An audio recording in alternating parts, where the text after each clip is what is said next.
My last name is Lee. Bruce Lee.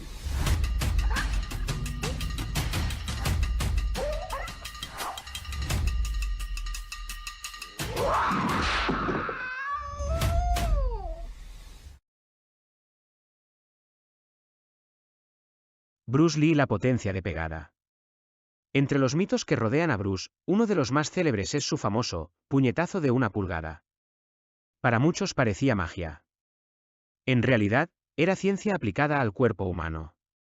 El secreto no estaba en la fuerza bruta, sino en la coordinación. Bruce entrenó para que todo su cuerpo, pies, cadera, hombro y brazo, se descargara en un único instante. Cada segmento transmitía energía al siguiente, como una cadena que termina en el puño. Además, trabajaba la relajación. Su cuerpo permanecía suelto hasta el momento exacto del impacto, y ahí explotaba con una contracción instantánea. Esto multiplicaba la potencia sin necesidad de gran recorrido.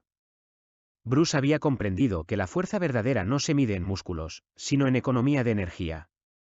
Para mí, su puño era una lección de física en acción.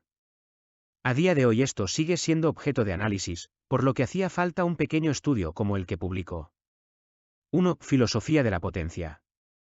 Para Bruce, la potencia no provenía solo de los músculos, sino de la coordinación total del cuerpo, el enfoque mental y la mecánica del movimiento. El poder de un golpe no está en cuanto retrocedes para disponer de un mayor recorrido, sino en la forma eficiente en que proyectas la energía hacia adelante. Su visión estaba inspirada en conceptos de física. Energía cinética, masa por velocidad. Con esto se entiende que la velocidad multiplica la fuerza más que la masa. Hablemos ahora de su famoso puñetazo de 1 pulgada, una de sus técnicas más representativas y espectaculares. 2. El famoso One-Inch Punch. El golpe más icónico de Bruce, podía lanzar a un hombre hacia atrás con un puñetazo dado a tan solo 2,5 centímetros, 1 pulgada, de distancia. Lo demostró en exhibiciones públicas en los años 60, y dejó atónitos a expertos de artes marciales y científicos. ¿Cómo lo lograba? Alineación corporal perfecta, desde el pie trasero, pasando por la cadera, el torso y el brazo, toda la energía se transmitía en línea recta. Explosividad muscular, entrenaba contracciones rápidas y relajación inmediata. Durante mis años de profesor incluía este tipo de ejercicio, relajación-contracción rápida / diagonal total de todo el cuerpo, relajación. No solo sirve para este golpe, sino para todos en general. Otorga mucha energía y una capacidad de reacción en milésimas de segundo. Intención mental, imaginaba proyectar la energía a través del objetivo. No estallar en la superficie sino más allá. 3. Técnicas de potencia que entrenaba. Golpe directo adelantado, Strat Lead. Considerado por Bruce una de sus armas más poderosas, basado en el boxeo y la esgrima. Era rápido, preciso y explosivo. Patadas bajas laterales y circulares, side kick y low kick, dirigidas a rodillas y muslos, eran devastadoras. Bruce siempre buscaba eficacia antes que espectáculo, manteniendo la idea de lo máximo con lo mínimo. Golpe de codo y rodilla en corto.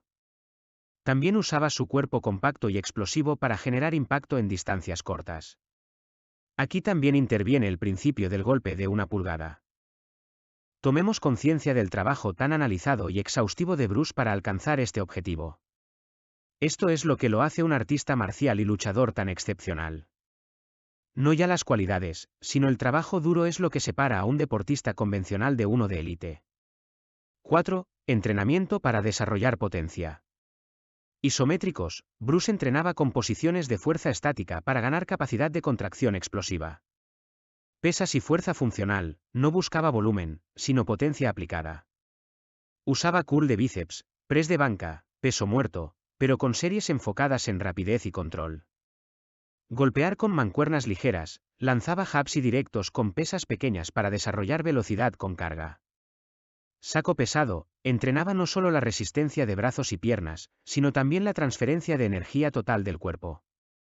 Condicionamiento del puño, practicaba golpeando superficies resistentes para fortalecer muñecas y nudillos. 5. Velocidad más técnica igual a potencia. Aunque ya he hablado de ello, lo recalco aquí. Lo que hacía únicos los golpes de Bruce era la combinación de explosividad nerviosa, la capacidad de activar fibras musculares al instante. Relajación previa, mantener el cuerpo relajado hasta el último microsegundo, liberando así un golpe más veloz y fuerte.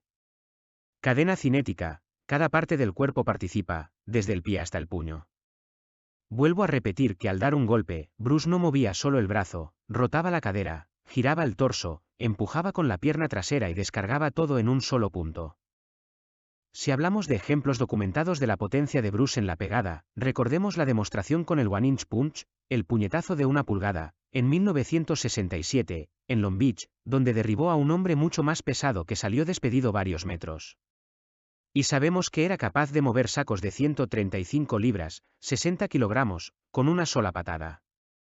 También se ha dicho que su puñetazo directo podía alcanzar al objetivo en 0,05 segundos desde la guardia, y se ha demostrado que sus golpes liberaban una potencia equivalente a la de luchadores profesionales de mayor tamaño.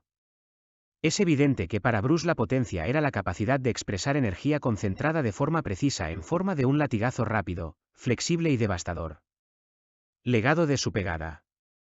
Tal y como percibo, ha inspirado a generaciones de luchadores y preparadores físicos a estudiar la biomecánica de los golpes, y anticipó lo que hoy se llama entrenamiento pliométrico y funcional, clave en deportes de combate y artes marciales mixtas. Pero sobre todo demostró que la verdadera potencia no depende del tamaño, sino de la técnica, la coordinación y la mentalidad. En definitiva, la potencia de pegada de Bruce no era cuestión de fuerza bruta, sino de máxima eficiencia física y mental, y yo veo el One Inch Punch como un símbolo esa idea, concentrar toda la energía del cuerpo y la mente en un solo instante, en un solo punto. Por eso, aún hoy, su pegada es considerada casi mítica.